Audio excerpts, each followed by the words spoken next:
Welcome back, folks. Now, if you want to have a successful baseball team, you have to have good pitching. And this week's SportsFource champion certainly provides that for the Morningside Mustangs. I'm not surprised by the start he's had just because I know how hard he works at it. I know the dedication he has to doing what he does, and it's just been awesome to see it.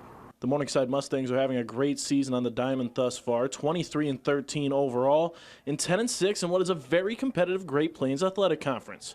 And much of that success has been thanks to a pitching staff that has posted a 3.83 ERA, and that staff is led by Purdy-Burton. He throws it wherever he wants, man. He's got 3 good pitches. He throws for strikes.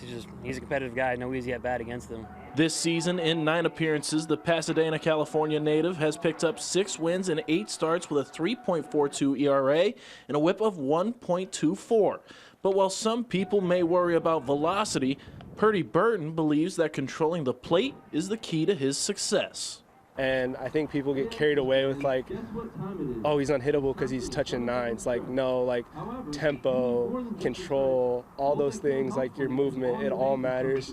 And velocity is definitely like a huge factor, but like being able to maximize every area. And with that success brings a calming presence across the rest of the team, taking the pressure off the rest of the squad so they can also perform to the best of their abilities. Oh man, he really takes the pressure off our guys, especially defensively. I mean, we know he's going to make a quality pitch. We know he's going to give us a competitive start, and he's our guy out there, so we know he's going to do well for us. Senior catcher Jason Willers has had quite a few great arms be his battery mate, but few have posted the start that Purdy-Burton has this season.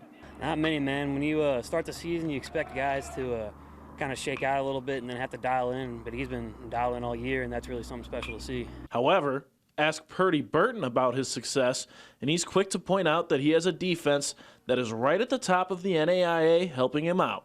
Our team, our defense, like the results are what they are, but like when we have team like leading the nation in fielding percentage and stuff, it helps a lot. With a stellar defense and Purdy-Burton seemingly placing the ball wherever he wants, Mustang head coach Adam Boovey is certainly ready for what the rest of the season has in store. I'm just excited to see what the back half of the season has in store for him, and can't wait to give him the ball again this weekend.